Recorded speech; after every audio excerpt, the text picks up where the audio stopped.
Hello, Olá, boa noite. Camila, tudo bem? Tudo ótimo e você? Tudo ótimo, prazer enorme estar aqui com você. E o prazer é todo meu. Tava faltando a gente fazer esse encontro, porque foi quando eu fiz uma enquete, com quem você quer que eu faça uma live, seu nome veio muitas vezes. Comigo também é a mesma coisa. Muito bom ter você hoje aqui. Obrigada. É uma delícia poder participar, a gente bater esse papo, né? A gente que está lutando há tantos anos aí pela neurofuncional. Sem dúvida, sem dúvida. E, Pessoal, fala, pode falar. não, eu quero te parabenizar, eu tenho comentado isso com as pessoas, pelo trabalho maravilhoso que você tem feito aqui nas mídias sociais. Eu já falei para você que nesse momento de pandemia você me inspirou. Eu falei, eu vou começar a fazer também. Camila está Isso fazendo tão aí. bem. Isso mesmo, você e tanta gente boa fazendo, né? Aí eu falei, eu vou começar também E você nessa sabe, trajetória. Vicente, eu te entendo isso, e eu me inspirei também em outra pessoa, eu me inspirei na professora Ana Maria Siriani, de Ribeirão. E eu não a conheço pessoalmente, mas Aham. conversando com ela, Uhum. parece, eu tenho a sensação clara que eu a conheço pessoalmente, de tanto que a gente está interagindo.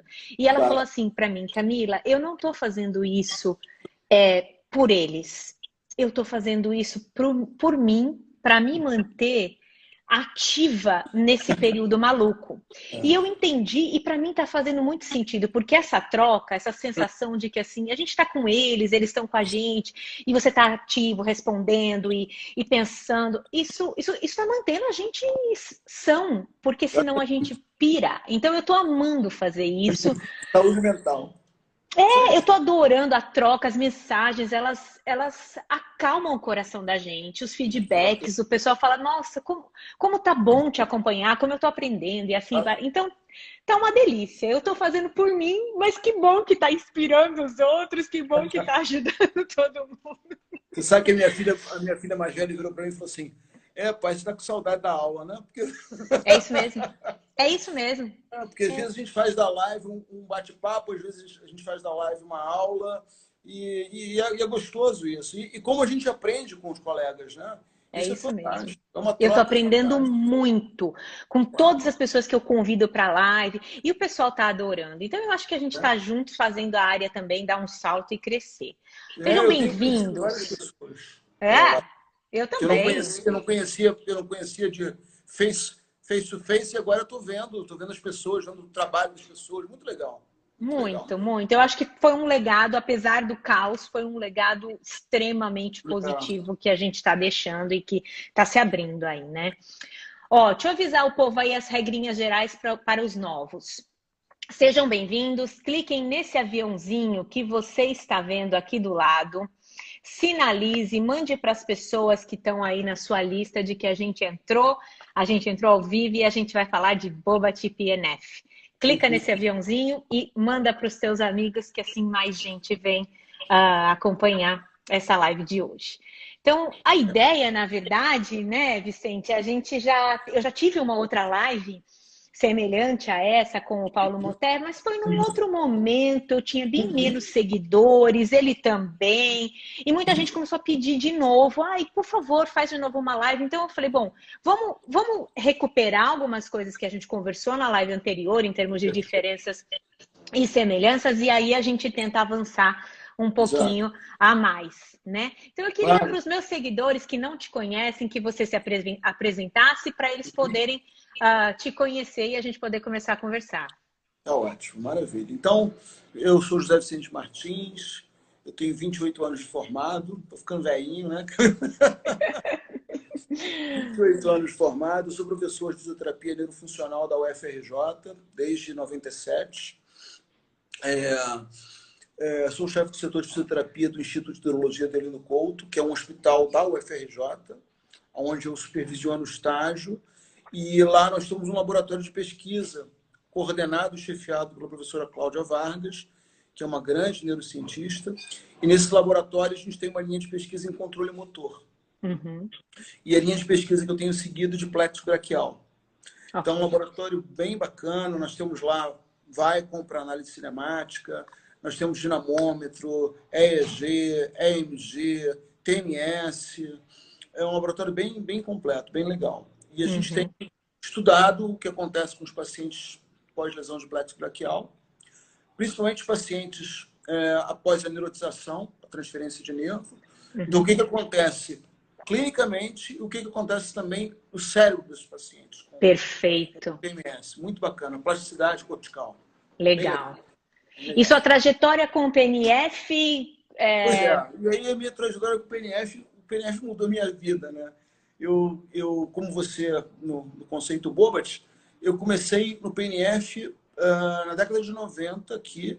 Eu fiz um curso com um professor brasileiro, o professor Otávio Mariani, lá de São Carlos. Ele fez um workshop aqui no Rio. Eu me encantei e eu falei assim, poxa, professor, eu quero aprender mais sobre PNF. E, olha, se você quiser aprender mais sobre PNF, você tem que ir para a Argentina para ter aula com o meu mestre, Julio Sanches. E aí eu falei, bom, então eu vou para a Argentina. Fui para a Argentina, fiquei 2 meses lá. Era um curso que durava bastante tempo. Fiquei 1 mês, voltei para o Brasil, depois fiquei mais 1 mês. Aí estudei bastante com ele. Depois eu virei para ele assim, mestre, eu adorei esse conceito, é uma coisa fantástica, me apaixonei, eu queria aprender mais, eu quero me tornar instrutor. Aí ele falou assim, olha, Vicente, agora para você se tornar instrutor, tem uma associação por trás, que é a Associação Internacional de PNF, não tem cursos na América Latina, você vai ter que ir para a Europa. E aí eu fui correr atrás e fui para a Europa. Né? Aí fiz um básico aqui no Brasil, o professor Marcel Gebelos, da Alemanha, veio, deu um básico aqui no Brasil, no Sul. Eu fiz meu primeiro lá com ele e depois fiz todos os meus avançados fora. Eu fui para a Alemanha, para Croácia, para Polônia, fiz toda a minha formação lá. E você se formou instrutor quando? Me tornei instrutor em 2007. Tá. Me tornei instrutor básico e depois me tornei instrutor avançado em 2011. Perfeito. E aí, depois que me tornei instrutor, eu passei a ministrar o PNF aqui no Brasil, em vários locais. Aí estou vendo aí que vários colegas aí que fizeram a formação comigo. E comecei a ministrar o PNF no exterior. Então, ministro do PNF, já dei 5 cursos na Coreia do Sul, 2 cursos no Japão, 2 cursos na Croácia, 1 curso na Polônia, 1 curso na Índia, 1 curso no Chile. Eu venho ministrando o PNF. Esse ano teria mais curso na Coreia e no Japão, mas com a pandemia, infelizmente, não vai acontecer. E essa troca com profissionais do mundo todo me fez ficar mais apaixonado ainda pelo conceito. Né? E, enfim, e hoje eu tenho procurado também entrar no mundo da pesquisa com o PNF. Né? A gente publicou alguns artigos aí, eu até coloquei para você. Aliás, deixa eu já falar para o povo aqui que está tudo no Telegram. A primeira fileira inteirinha, quando vocês rolarem lá, tem 51 artigos do PNF. Aí eu botei uma mensagem para separar. Eu falei, ó, daqui para baixo é tudo do Bobat. Rola aí, porque vocês têm leitura até o final do ano. É isso aí. Então, não fiquem estressados com os artigos, por acaso que a gente mencionar. Já está tudo lá, vocês pegam e aí divirtam-se. Vamos contextualizar um pouco, Vicente? Vamos lá. Quando o PNF foi criado, sua definição inicial e a transformação que ele sofreu para a definição que a gente tem atual, para a gente começar a comparar essa nossa trajetória e mostrar muitos casos como ela se completa e ela se cruza na mesma direção, na verdade, né? Então, conta lá sobre o histórico e a definição. E uma coisa interessante, Camila, que vocês comentaram isso, você e Paulo, e vamos deixar claro isso aqui de novo. Na nossa época, quando a gente fez o PNF, quando a gente fez o Bobat, porque eu fiz o Bobat também, o básico, avançado, tinha uma guerra, né, entre os dois conceitos. Era uma coisa assim, tipo Vasco e Flamengo do Rio, Corinthians e Palmeiras de São Paulo. Tipo assim, quem trabalha com PNF não pode trabalhar com Bobat, quem trabalha com... Enfim, gente, isso tudo acabou. Não vai ter guerra aqui. Nós somos amigos, eu e Camila. Entendeu? Pelo contrário, a gente quer aprender e trocar informações. Então, e principalmente atualizar o pessoal que está aí, que ou não conhece ou conhece uma versão ou uma definição muito antiga, que não vale mais nos dias de hoje. Então, acho que nossa intenção é justamente isso. É claro, apontar onde a gente se parece e, porventura, apontar quais são as diferenças entre as filosofias também, né? Mas, principalmente, acho que atualizar o pessoal, né? Exatamente. Então, o PNF foi criado no final da década de 40. O por um médico chamado Herman Cabot e por uma fisioterapeuta chamada Margaret Knoll. Herman Cabot, ele era eu até coloquei um artigo interessante sobre a história do PNF. Herman Cabot era um pesquisador.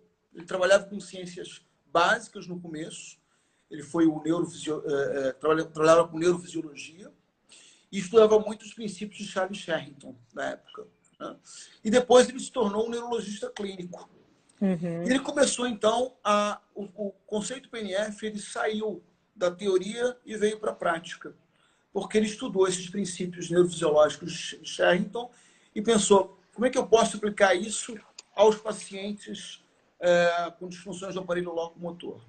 Chamou a Margaret Knoll para trabalhar com ele e eles começaram a desenvolver o conceito. Uhum. Queria lembrar que naquela época, duas coisas fundamentais, e que você também vai falar sobre isso quando você comentar sobre o Bobat, naquela época existia um grande surto de poliomielite nos Estados Unidos. Então, o Cabot e a Knoll começaram a tratar esses pacientes, vítimas de poliomielite. E, na época, a teoria de controle motor, que era a teoria estudada, pregada, vigente, era a teoria reflexo. Até porque Sherrington falava muito sobre isso. Que o reflexo era a base do movimento. Por isso, o Cabot e a Knoll começaram a trabalhar com reflexo de estiramento para tentar recrutar o maior número de unidades motoras e tentar produzir um movimento. Interessante. E aí, depois, no decorrer dos anos, outras teorias foram surgindo, outras disciplinas das neurociências, da biomecânica foram surgindo, e esse conceito de reflexo como base de movimento passou a não ser atualizado. Outras coisas bem interessantes foram acontecendo. E hoje, por exemplo, nos nossos cursos, nos cursos básicos, eu nem ensino reflexo de estiramento no curso básico. Eu só ensino avançado, porque é uma técnica que você pode ou não usar. Peraí, aguenta aí, deixa eu fazer esse mesmo a comparação aqui, isso, antes da gente chegar no mundo atual. Então, assim, as nossas semelhanças, elas já começam, acho que no momento em que as filosofias foram criadas e no contexto, o cenário mesmo científico, digamos assim, vigente na época. Então, a gente também, o conceito Bobat também foi idealizado no final dos anos 40 e início dos anos 1950, pelo casal Bobat, pela Berta e pelo Carol Bobat. Diferente do PNF, não foi nos Estados Unidos, foi na Europa, foi em Londres. Então, eu acho que o que diferencia um pouco, inclusive, a força dos conceitos atualmente, nessas regiões do mundo. Isso faz uma diferença aonde ele cresceu, aonde ele aflorou, aonde mais instrutores foram formados e tudo mais. Mas a teoria vigente era a mesma. Era a transição entre a teoria reflexa e o início da teoria hierárquica, que era uma novidade, que era assim o que...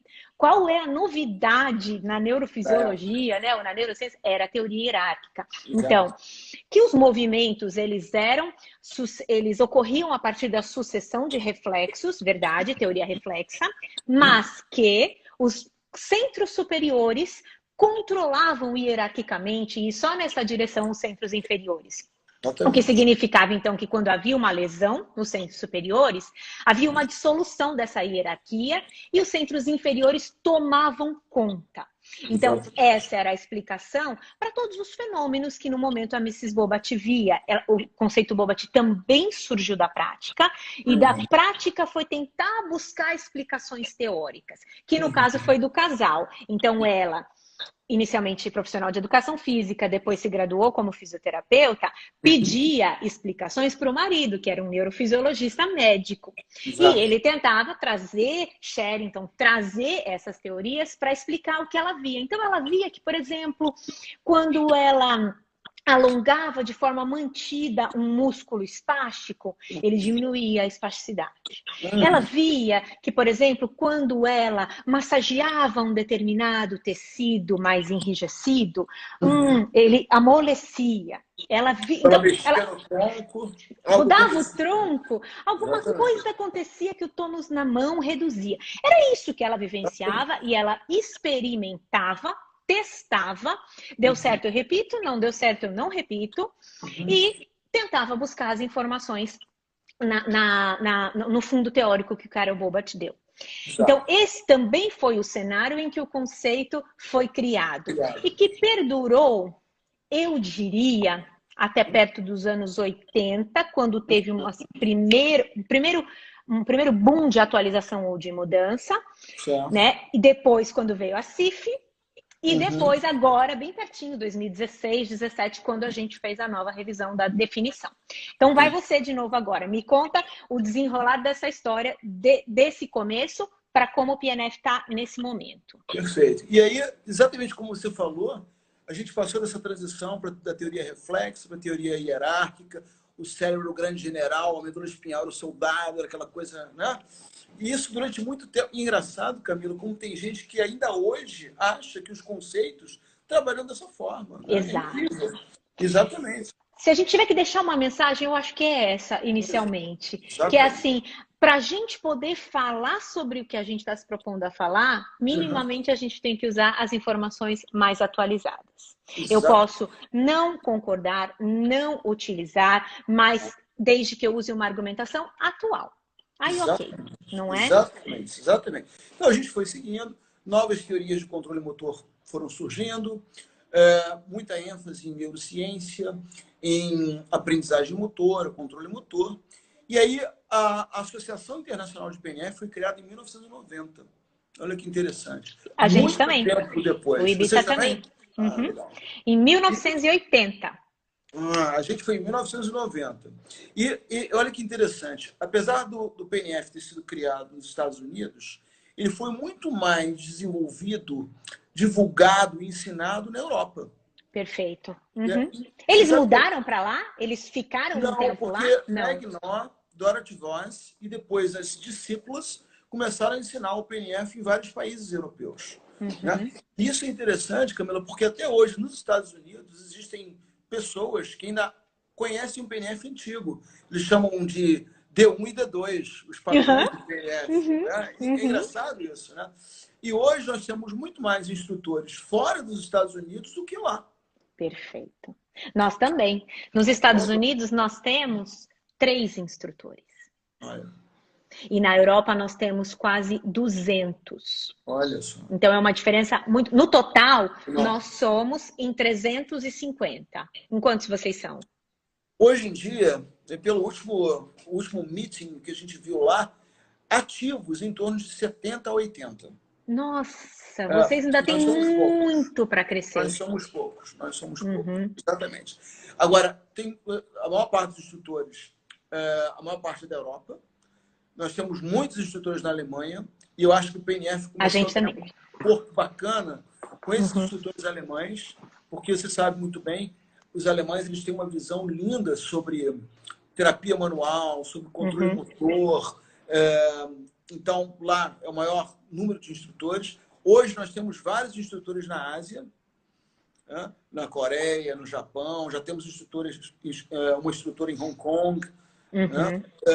E na América Latina, nós somos só eu, aqui no Rio de Janeiro, Paulo Moté, que você conhece, também do Rio, a Mônica Silento, minha grande amiga, que inclusive é presidente hoje em dia da nossa associação, o Leandro Giacometti, do Sul, e a Fernanda de Natal, que é uma argentina, que hoje mora na Austrália.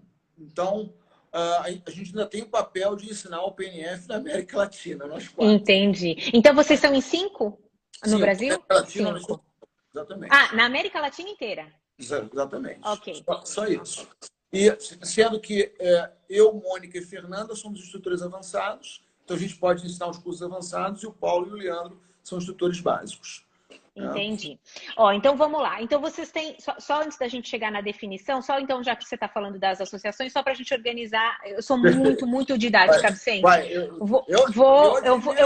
vou guiar, tá bom? É isso mesmo. Vou fazer o meu papel aqui. Você tem o mesmo perfil da Mônica Sileno. A Mônica, para mim, além de ser uma das melhores fisioterapeutas que eu conheço, e a minha melhor amiga, é uma das pessoas mais didáticas que eu conheço. A Mônica é assim, ela organiza as coisas, isso é ótimo. Então, você falou da organização no Brasil, vou falar da nossa organização no Brasil e da nossa organização fora. Então, acho que se você quiser completar você só pode falar da escola brasileira, né? Porque daí você fala da escola de vocês aqui, aí eu falo da organização da gente no Brasil. Então, nós temos a IPNFA, que é a Associação Internacional de PNF, que foi Perfeito. criada, como eu falei, em 1990. Ela não tem sede estrutural, né? Nós temos os nossos encontros anuais. Todo ano nós temos o nosso meeting, cada ano é num país diferente.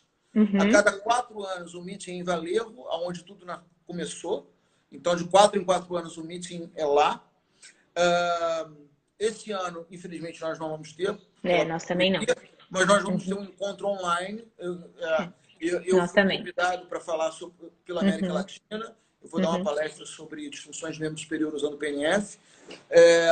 E aí, nós temos no Brasil a nossa escola, que é a Escola Brasileira de PNF, que inclusive nós vamos lançar, você está convidada, no dia 18 de julho. A gente vai lançar essa escola oficialmente.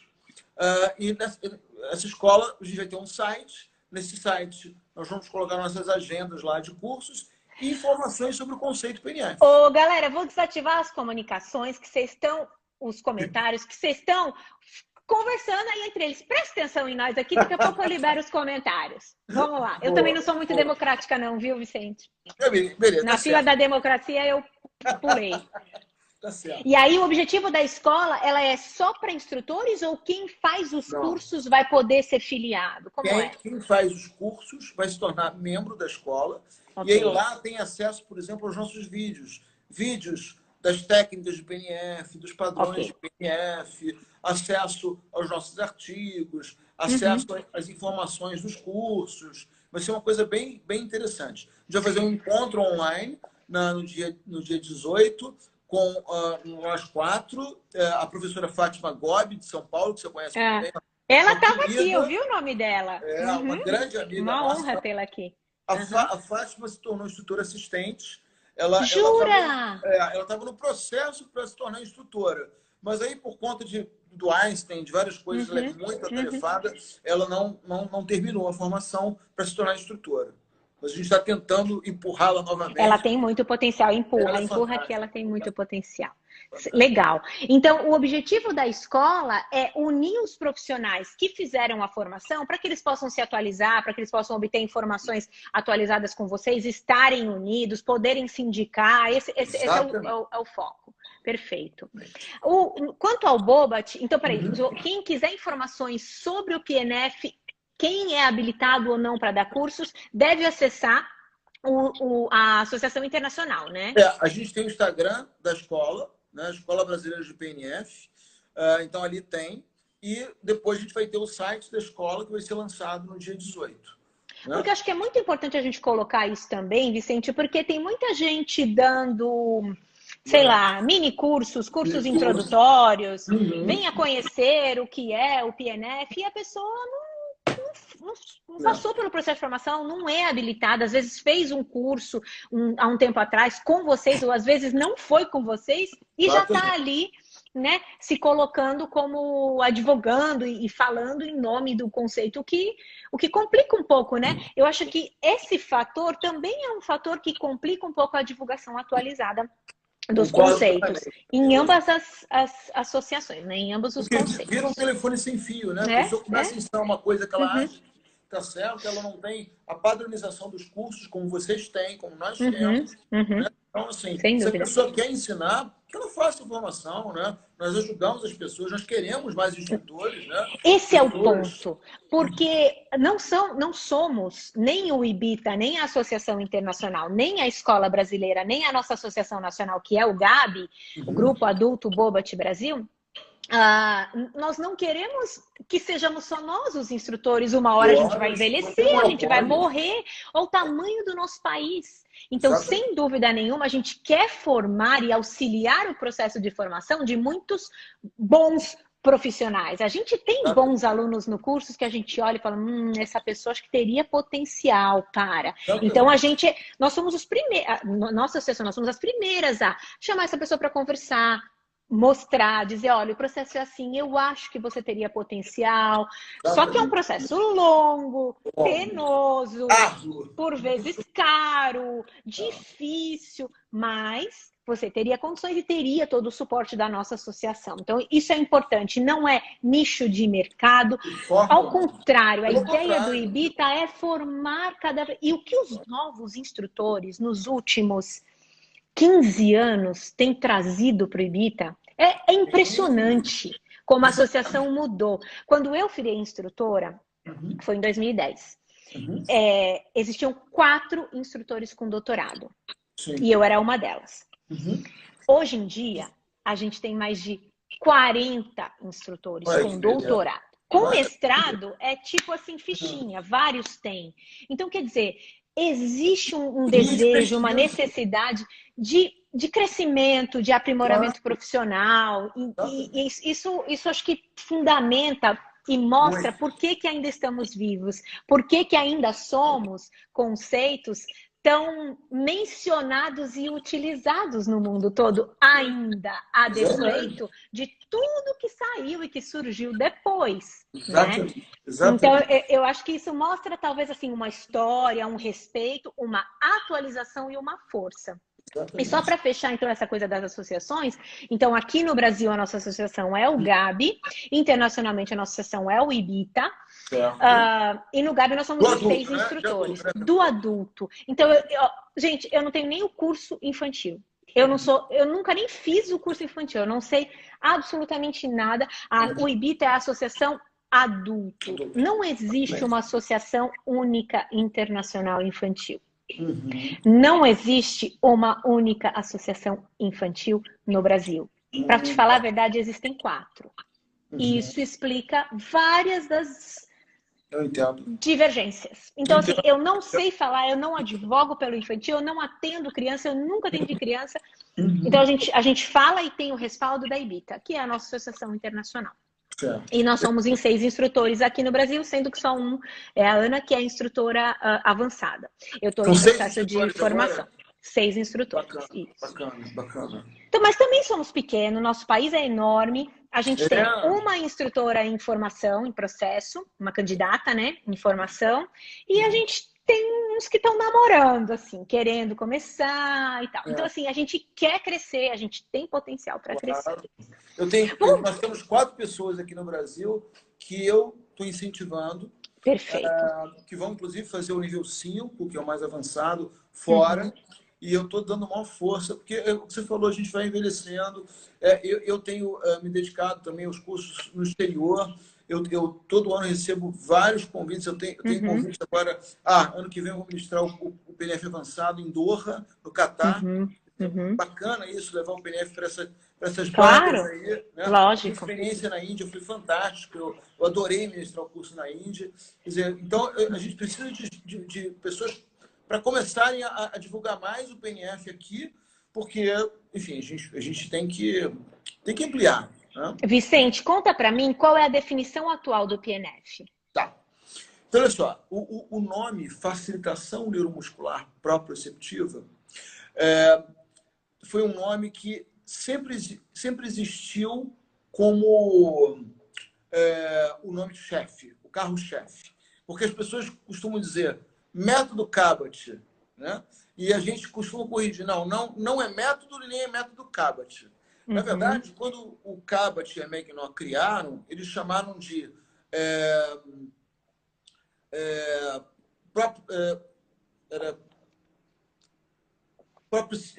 facilitação proprioceptiva. Não tinha nem neuromuscular. Olha que interessante. Mas nunca eles falaram que o conceito seria método Cabot. Perfeito. Né?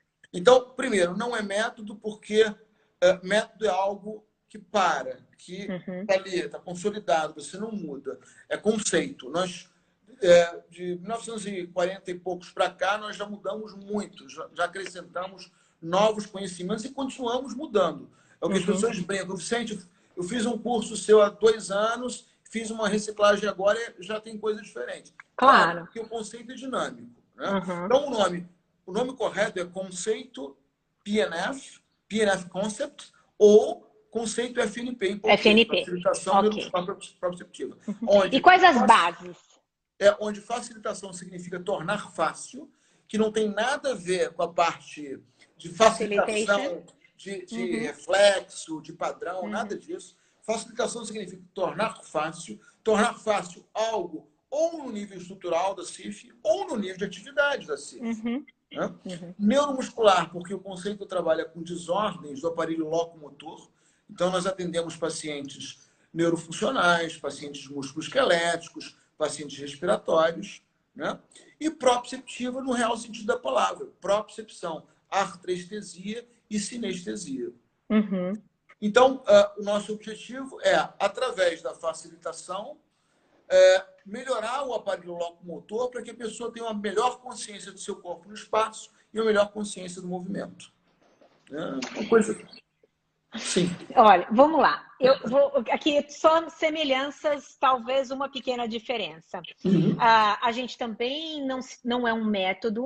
O conceito Bobat deixou de ser um método desde os anos 80. 1980, mais ou menos, foi quando ele deixou de ser método Bobat, passou para conceito Bobat ou filosofia Bobat. Então, ela é moldável, foi atualizada, não tem regras fixas, não tem pressupostos fixos que você tem que usar para que seja Bobat. Ela é uma forma de enxergar o paciente, uma filosofia até de vida. Se você incorpora para a sua vida, você também vive dentro dessa filosofia. Então, isso também é uma semelhança. Eu acho que uma pequena diferença é o quão amplo vocês são no tratamento das diferentes populações para as quais vocês oferecem a abordagem. Exato. Então, eu sempre digo assim, os nossos cursos Bobat são para quem atende em neuro. É uma formação, uma filosofia para pacientes neurológicos, no nosso caso, adultos e idosos. Se você fizer o conceito Bobat, né, o conceito Bobat adulto, você vai atender diferente os pacientes ortopédicos? Vai. Uma visão diferente, claro. Porque é uma visão, é uma filosofia. Claro. Mas dentro do curso, a gente dá um olhar específico para algumas disfunções ou algumas condições de saúde que são da musculoesquelética? Não. Não. Mas você, com a sua interpretação, possivelmente vai olhar diferente os pacientes de outras áreas. Mas acho que vocês têm um olhar muito mais amplo e uma aplicabilidade muito mais ampla para as mais diversas populações, né? Pra você ter uma ideia, Camila, nesse sentido que você falou, por exemplo, eu comecei a despertar para a parte musculoesquelética, para a parte ortopédica, com o PNF. Eu me lembro que eu fiz em 2004 um curso avançado, PNF em ortopedia, PNF em musculoesquelética. E aí, até então, eu trabalhava mais com neuro, né? Depois desse curso, que foi com o professor Marcel Gebelos, um fisioterapeuta da Alemanha, de torcinhos de PNF, que é um dos meus melhores amigos, é o meu grande mentor, meu grande mestre, né? E depois eu passei a seguir o Marcel, fui assistente dele em vários cursos, enfim, já trouxe o Marcel aqui no Brasil várias vezes. Depois disso, Camila, eu falei assim, bom, eu vou começar a estudar um pouco mais fisioterapia musculoesquelética, vou me dedicar um pouco mais a isso. Eu fiz a formação em outros conceitos, né? No Maitland, Mulligan, osteopatia, Mackenzie, para entender um pouco mais. Dentro do PNF, vocês podem utilizar outros ingredientes de outros métodos? É bem-vindo? Ótima pergunta. Então, a gente pode associar outros conceitos, outros métodos ao tratamento de PNF. Por exemplo, PNF e neurodinâmica. É uma combinação maravilhosa.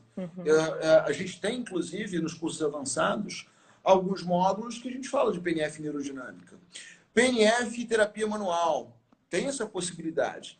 Né? É um mix aí de conceitos, mas a gente brinca o seguinte, o PNF se torna a base para o controle e para a aprendizagem motora. Perfeito. Esse é o nosso então, isso é também uma semelhança entre nós. Por nós sermos filosofias de trabalho, nós não temos regras ou métodos fixos para seguirem, eu posso me beneficiar o meu paciente, somando, se eu quiser fazer terapia com suspensão parcial de peso, se eu quiser usar alguma coisa de terapia manual, de Mulligan, de Maitland, se eu achar que dentro da lógica do raciocínio clínico que está baseado no conceito Bobat, vai ajudar ou integrar aquele ingrediente vai ajudar a atingir aquele objetivo. Perfeito. Isso é um ponto positivo, ao meu ver. Claro. Mas isso é um ponto extremamente negativo para quando a gente tem que se firmar como filosofia. Para quando a gente tem que mostrar a efetividade num cenário mais científico. É verdade. Então, uma coisa é o nosso ambiente clínico, né? Outra coisa é a academia. Né? Então, eu concordo plenamente com você. Tanto que, olha que interessante, eu publiquei um case report com um paciente de lesão de plexo braquial, e aí a gente fez o trabalho todo com PNF, do começo ao final, né? E a gente publicou. E depois a gente fez um questionário Delphi, e a gente perguntou às pessoas que trabalham com PNF se elas usam PNF para lesão de plexo e de que forma elas usam, né? E o interessante é isso, que quando a gente direciona e diz assim, olha, se for para usar só PNF, você usaria de que forma? Aí as pessoas vão e sabem exatamente como usar. Exatamente. E para pesquisa isso é fundamental. Então, essa é a direção que o Bobat está migrando, o Bobat adulto está migrando nos últimos 10 anos, eu diria. Nos últimos 10 anos, o conceito Bobat sofreu uma mudança impressionante na sua atualização da definição. Então, a gente passou a ser definido como um conceito de resolução de problemas, vivo, inclusivo, que está pautado nas abordagens de controle motor, de aprendizagem motora e de neuroplasticidade, mas cujo objetivo principal é, através da prover informações sensoriais apropriadas, que a gente seja passível de mudar a relação entre o indivíduo, o desempenho da tarefa e o seu controle postural. Perfeito. Então, esses termos, informações sensoriais apropriadas, mudar controle postural, e modificar a ação do indivíduo desempenhando uma tarefa, construiu um novo cenário de definição do conceito. Então, a gente deixou de ser um método de inibição e facilitação. Inibição de padrões anormais. Facilitação de padrões normais. Não existe. Bobat não é um método de inibir e facilitar.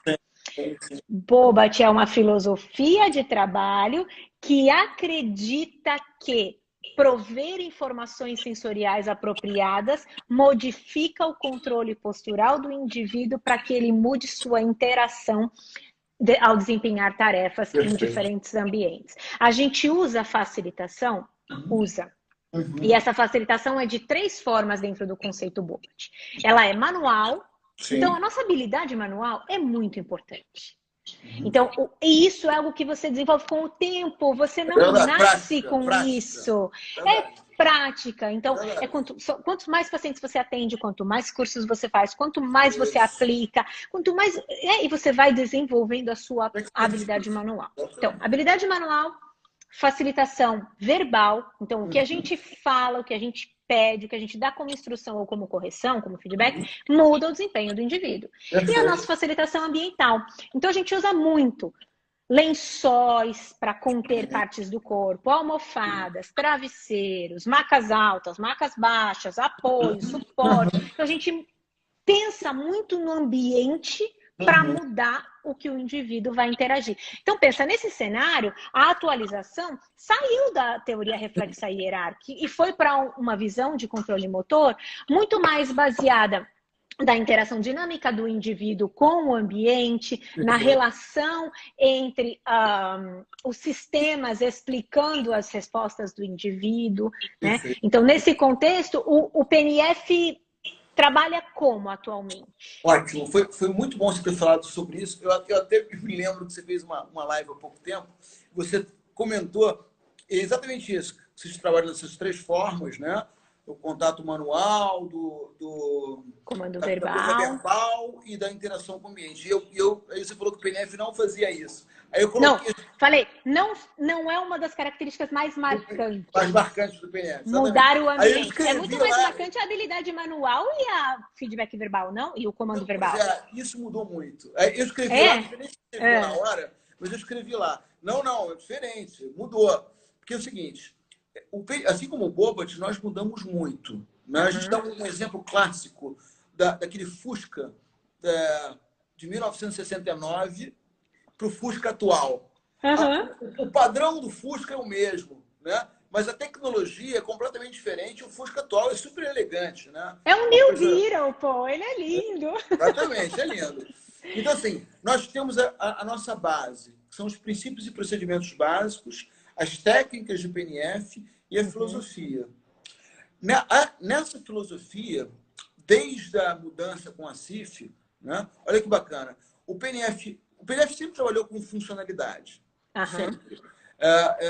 O PNF foi ensinado de forma inadequada aqui no Brasil por várias pessoas. As pessoas têm uma ideia de que PNF é colocar o paciente numa maca, ficar fazendo diagonal, pedindo diagonal, com aquele comando verbal enorme, com resistência manual e só. Ou então, e com reflexo de estiramento. E com reflexo de estiramento, exatamente.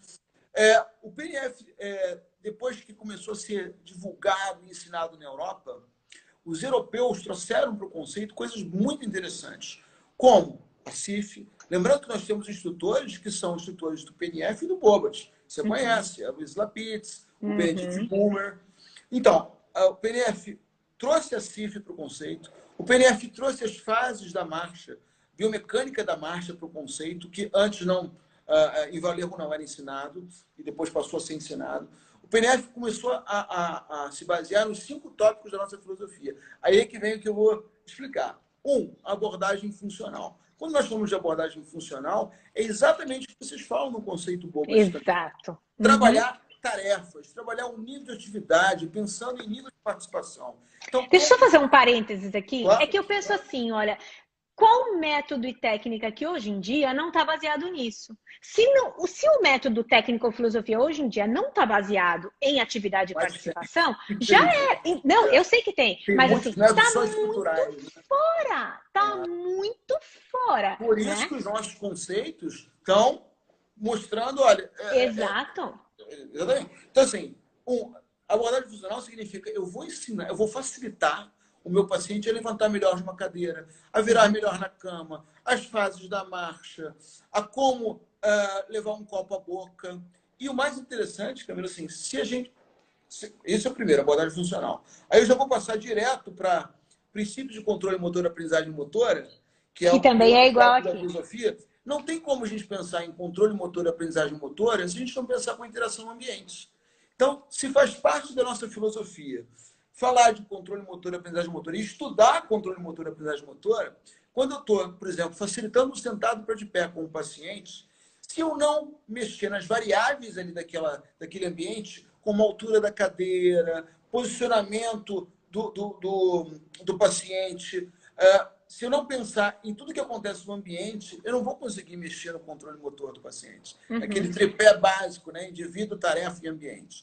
Então, a gente trabalha, quando a gente fala de princípios de controle motor e aprendizagem motora baseados em evidências, porque a gente colocou isso é novo no conceito também, ou seja, PBE mesmo, prática baseada em evidências, nós pegamos os últimos estudos sobre controle motor, e aí aquela variedade, desde Marc Latache, pensando em coisas bem físicas, né? Até modelos internos, os conceitos básicos da Susan Sullivan. A gente mistura isso tudo para entender um pouco mais de controle motor e aprendizagem motora.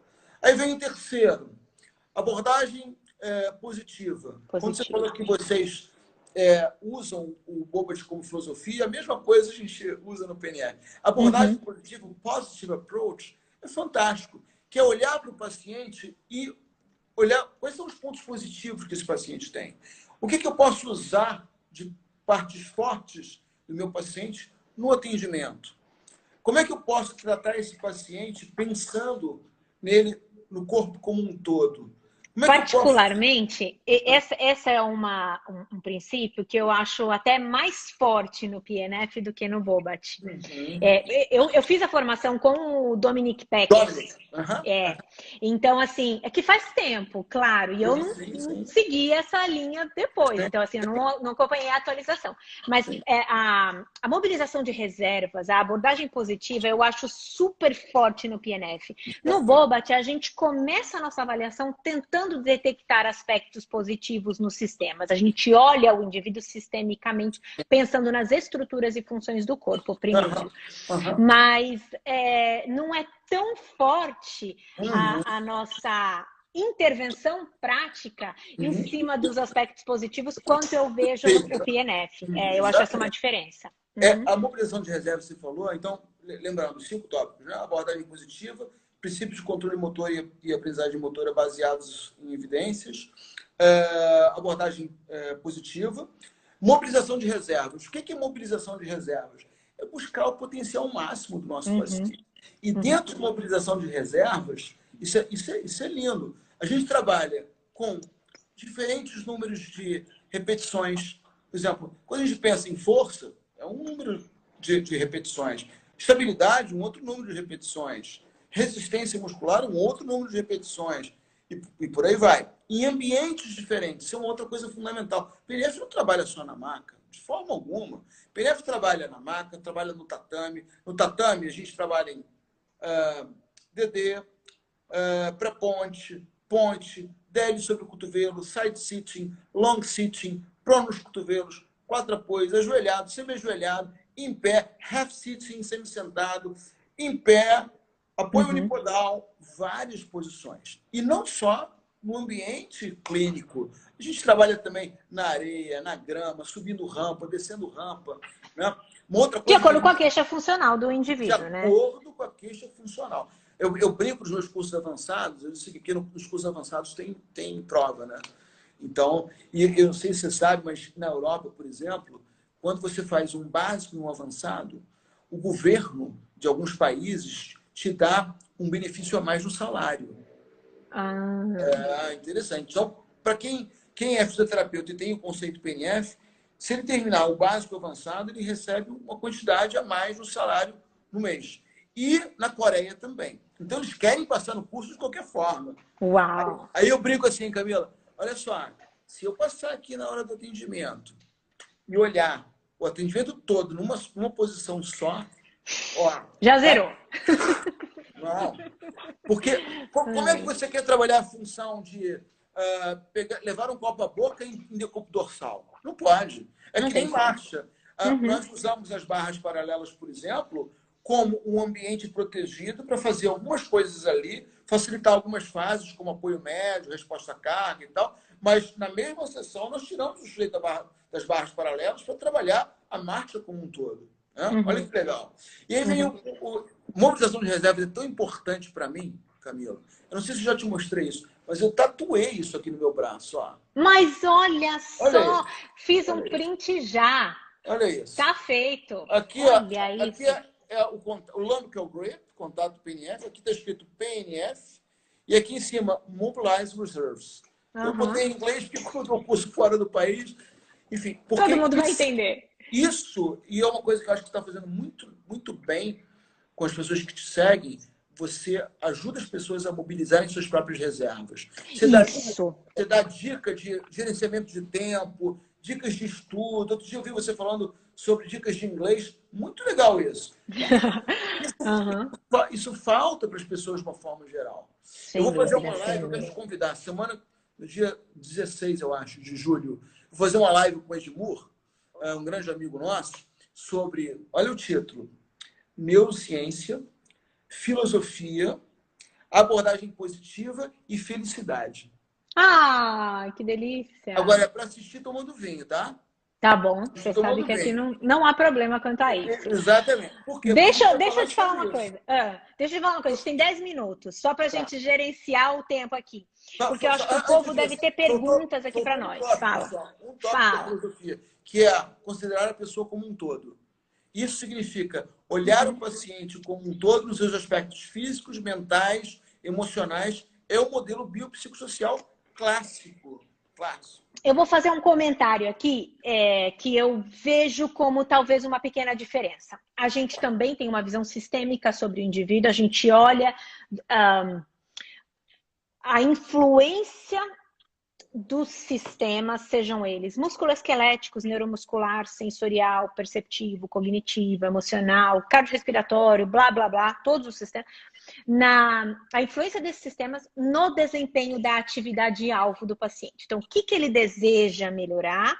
E a gente começa a avaliação ao nível da atividade. Geralmente, ao nível da atividade. É mais difícil começar a avaliação ao nível da participação. Mas geralmente ao nível da atividade. E o raciocínio clínico é criado em cima da compreensão do impacto desses sistemas, seja ele impacto positivo ou negativo, na execução daquela atividade-alvo. Então, o raciocínio é construído nesse sentido. E aí eu vejo que, de uma certa forma, as estratégias do conceito BOBAT para alimentar ou para levar em conta o sistema perceptual são um pouco mais sólidas ou são um pouco mais presentes em toda a sessão, talvez, do que no PNF. Essa é a minha sensação. Que talvez percepção seja algo... A gente acessa muito, a gente trabalha muito o sistema perceptivo quando os pacientes têm negligência, pusher, medo, né? Negligência unilateral, todos os tipos de negligência. Então, a gente tem estratégias específicas. E aí eu acho que isso é um pouco diferente no PNF. Ótima questão que você levantou, ótima questão. Eu refiz o BOBAT agora, tem 2 anos, com o Benedict, né? Você sabe, né? E a gente conversou muito sobre isso. Na verdade, é porque você fez só o básico, né? No avançado... Eu fiz só o básico. No avançado, a gente fala muito sobre isso. Entendi. Na nossa avaliação, a gente fala sobre percepção, a gente fala sobre funções executivas, né? Não, se quer ver uma coisa básica, não existe aquele padrão de movimento clássico. Eu posso trabalhar uma sessão inteira de PNF sem usar uma diagonal. Olha que loucura. E as pessoas não sabem isso. As pessoas não sabem disso. Eu posso chegar, por exemplo, eu posso citar trocentos casos que eu atendo paciente todos os dias. Cheguei agora exausto, eu atendi o dia inteiro. Mas vou te dar um exemplo clássico. Uma paciente minha ficou emparética e que perdeu, ela era pintora, perdeu a capacidade de pintar. Ok? Uma das coisas que eu fiz com ela, com o PNF, foi usar técnicas do PNF para ensiná-la novamente a pegar o pincel e a usar a tela. E para isso não tem padrão de PNF. Entendeu? Então eu posso usar técnicas de PNF, princípios e procedimentos básicos, pensando em percepção. E aí, para isso, eu preciso de um bom alinhamento biomecânico, como você falou. Boas entradas sensoriais, um tronco na posição adequada, estável, para que ela possa usar o membro superior com um bom controle postural. Então, a gente fala muito sobre isso no avançado. Essa é uma outra semelhança. Eu não vejo diferença. Vou ativar aqui, tá? Eu vou ativar aqui para a gente ver o que tem de pergunta nesses últimos minutos. Pelo contrário, eu vejo isso como semelhança. No avançado, como semelhança. A gente mostra muito isso. Eu vou fazer uma live com um neuropsicólogo amigo meu, chamado François, e a gente vai falar sobre isso. A importância da neuropsicologia, da avaliação neuropsicológica e da reabilitação cognitiva para quem estuda controle motor. Então, é muito pobre a gente achar que o nosso atendimento é só motor. A gente tem que pensar em percepção, a gente tem que pensar em atenção, cognição, em motivação, cognição, funções executivas. E isso, a gente organiza o ambiente, né? Por exemplo, como é que eu trabalharia um paciente com pusher, um paciente com uma hemionegligência importante, sem ter essa visão? Não teria como. Não teria como. Então, eu queria dar muita atenção a isso também, Camila. Entendi. Ter tocado nesse assunto. Eu acho importante. A gente, na verdade, assim, o que a gente está chegando de conclusão nesses nossos últimos minutos? Então, primeiro lugar, PNF não é diagonal, BOBAT não é bola. Do mesmo jeito que você não ensina, sei lá, reflexo de estiramento no básico, eu não ensino nenhum nenhuma manipulação, nenhuma no Zen com bola no curso básico, zero. Então, são filosofias de trabalho que nasceram na mesma época e que evoluíram ao longo do tempo e estão contextualizadas ou antenadas com o suporte neurocientífico existente, contemporâneo, existente no momento. Exatamente. Eu vejo que a gente tem as mesmas fragilidades, talvez em níveis até parecidos do ponto de vista científico. E que eu acho que a gente até poderia fazer uma live sobre isso, sobre desafios da pesquisa no Bobat e no PNF, entendeu? Porque se a gente abrir esse tema agora aqui em 5 minutos é impossível. Talvez possa ser uma única live sobre isso, porque eu acho que a gente tem um mesmo cenário adiante, tem um mesmo evidências para trás e desafios agora para lidar com isso, né? Exatamente. Mas a gente tem essa visão da unidade do corpo, sistêmica do corpo, funcionalidade é o objetivo principal. Tarefa orientada. A gente tem mais semelhanças, muito mais semelhanças. O tempo todo. Você quer ver um exemplo que eu mostro no meu curso avançado, como trabalhar risco de queda em idosos, né? Muitas vezes eu não faço nada de padrão, entendeu? Eu já vi alguns vídeos seus lá, você treinando com os idosos. Muitas tarefas que você treina ali, a gente treina com o PNF, só com o nosso contato. Isso é uma outra coisa.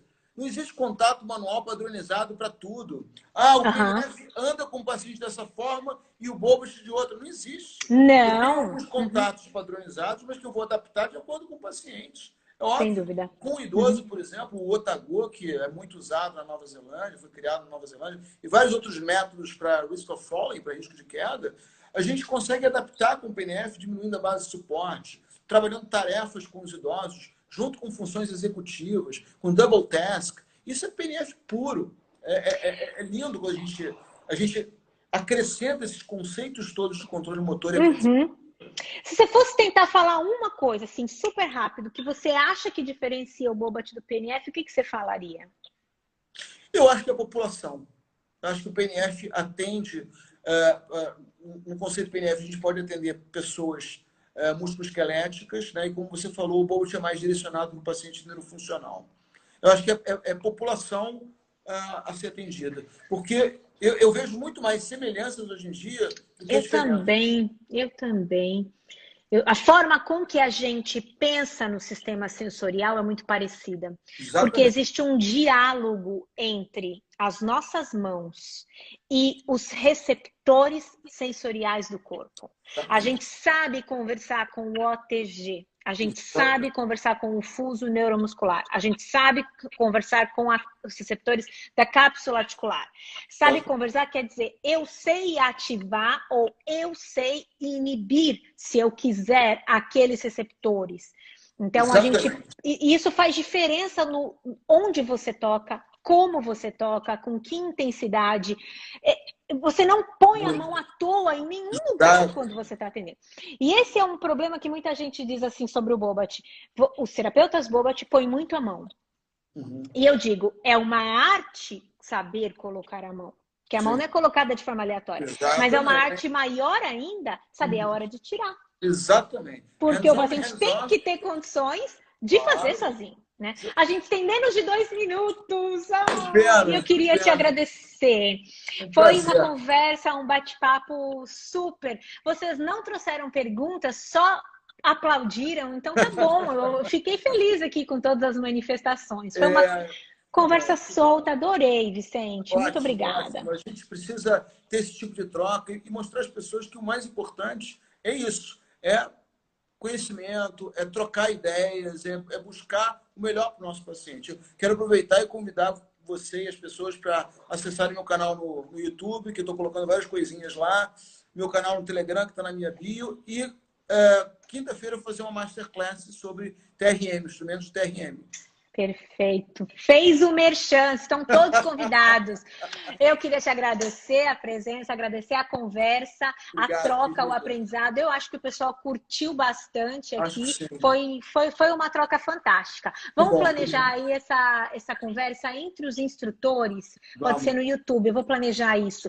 Mais instrutores, nós todos com mais representantes para falar sobre os rumos das evidências científicas. Vamos planejar isso aí. Perfeito. Tá bom? Grande a todos beijo. vocês, muito obrigada pela presença. Continua praticando controle motor com o teu tênis e eu com o meu karatê. É isso aí. É Eu tô jogando solto aqui. Beleza. Valeu, gente. Boa noite. Beijão, muito boa noite. obrigada. Valeu, querido. Tchau. Filho do céu, que agora eu realmente não pode ir. No, it's okay. Do you need some? Yeah. Because the memory of the game just went off. Okay, just a moment.